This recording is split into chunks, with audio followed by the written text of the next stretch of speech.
Welcome back, everybody, to the Mexico State one-star Aggies rebuild dynasty as we are here in Week 6 preparing for one of our biggest games of the season against rival New Mexico University at 3-1 in the Rio Grande Rivalry.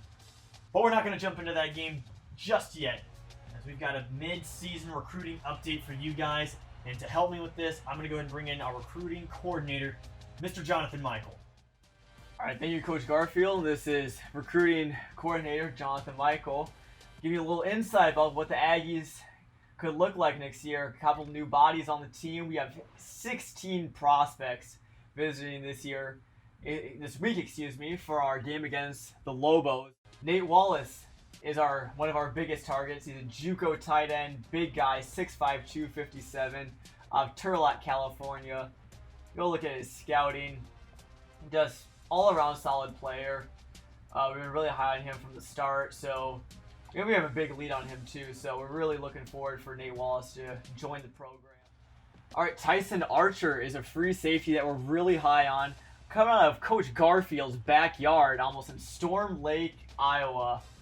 This is one guy that we can see playing on both sides of the football. This guy is just a true athlete. 85 speed, 85 excel, 87 agility. Coach Garfield said that we could even see him playing at wide receiver, running back, whatever. This guy could just be a real gadget for us in the coming years. So we're really high on Tyson Archer. We've been throwing points to him like no one's business. And it looks like he's going to be joining the team next year, so we're really high on that. Jamal Parrish is an interesting quarterback coming for us from Roseville, California. Currently, we're slightly behind Colorado State in the recruiting process. It's a small quarterback at 5'11", 172, almost built more like a running back, but we could add a little bit of some athleticism to us, and you never know what could happen. Slade Larson is another QB prospect that we're looking at coming out of Scottsbluff, Nebraska. Currently, we're trailing Iowa State right now for him, but he's a little bit bigger of a guy compared to Jamal, 6'1", 183. Looking at his scouting, he's got an 80 throw power. That is huge as a freshman. We could see that climb to the 90s easily by his senior year. So Slade Larson could be the heir apparent to Jonah Johnson at quarterback. And looking at a wide receiver here, we got 69 overall, Thomas Starks coming out of Midland, Michigan. He's a JUCO wide receiver, so another good body to add for the team. Also Obadiah Anderson, coming out of us from Florida. Andrew Alston is a big target on our offensive line. He is a 68 overall guard, currently leading him over Utah right now, and no one else is really close for that matter. 6'3", 280, coming out of Bellflower, California. It's a JUCO, getting 160 bonus points, 83 acceleration. Interesting to see there from a offensive lineman, but 76 pass block, 76 run block, so overall pretty solid numbers. Definitely could see him start on the line pretty soon here. There's a big week coming up here for Shannon Shaw. He's taking a visit for us against our rival in New Mexico, who happen to be leading for him right now. We're really trying to get some taller corners, as you can see here with Frank Miller at 6'2", Shane Gant at 6'3", Shannon Shaw also 5'11", so fits the bill.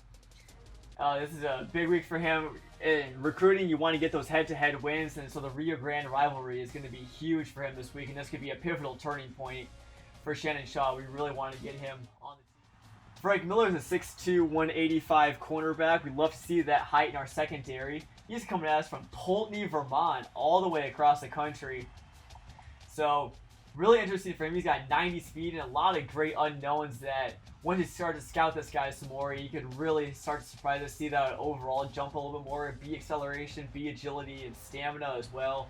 That 90 speed is really looking good too, 79 jumping. So overall, this guy looks like a really solid prospect. Again, all these guys are one-star guys, but you can just really see that some of these guys have really a lot of potential. Sometimes you can find us a diamond in the rough, and Frank Miller could be one of those guys too.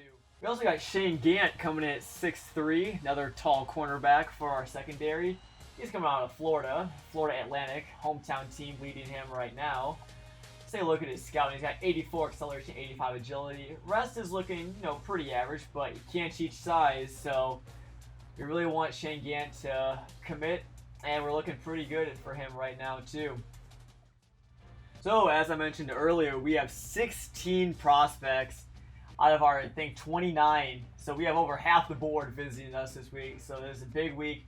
Obviously, you have Nate Wallace, one of our biggest targets on the board. He's visiting. We also got Robert Thibodeau. It's a 6'4" tight end coming on us from South Carolina. Only a 51 overall. We can take a quick look at him. Just probably a blocking tight end. Probably be his future, but another good buy to have. Kevin Davis, also another tight end, filling the team needs. We have a good lead on him. Coming at 6'4" from Philadelphia. Quick little look at him. 68 speed, 74 jumping, 78 impact blocking. So again, nothing too special, but tight end is a team need right now. Really want to move Justice Powers back to wide receiver. He's been great for us, so he could do a lot more damage for us if we move him out to his original position. Also, we have Daniel Guerrero coming at us, another guy from Florida. We're leading him over another guy in a battle with Florida Atlantic. He's 6'3", 237. And I haven't scouted him that much, but 69 strength and overall pretty average. Looking grades across the board. We'll be scouting these guys as the season goes on. But again, tight end is a huge need for this team, and we're excited to have a lot of extra bodies coming in. Free safety is another one of our team needs. We got Brian McKinney coming at us from Putto, Oklahoma. We have a big lead on him, so we should anticipate him joining for the next season. Scouting numbers. Fullback is another team need that we're looking at, and Mike Johnson is one of our targets. He's 5'11", 232, coming at us from Altus, Oklahoma. 232, not a huge fullback, but he could really give us some extra muscle blocking for Amari Samuels. We got a nice lead on him over Minnesota right now. Take a look at scouting numbers.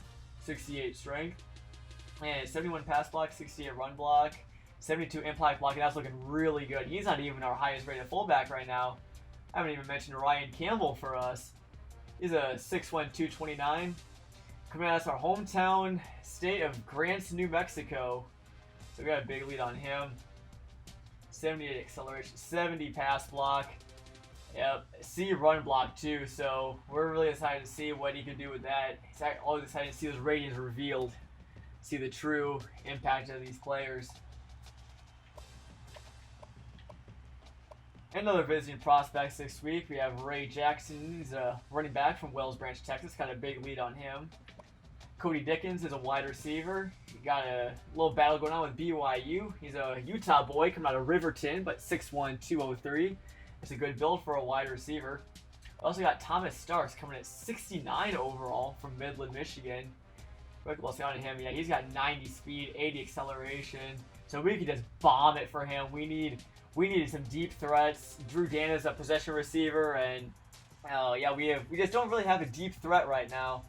We have good receivers, don't get me wrong, but having a guy that can stretch the field can really change the game for us and really give an extra weapon for Jonah Johnson right there. And I mentioned Obadiah Anderson briefly earlier. He's a 53 overall wide receiver coming on us from Florida. We got Ann Martin, Andrew Alston, I mentioned earlier, Larry Downs on the O-line. So a lot of good prospects on the board. We got a huge week coming for us, the Rio Grande rivalry. Even without this whole recruiting, you really want to win these rivalry games, but it just means so much more to us this week.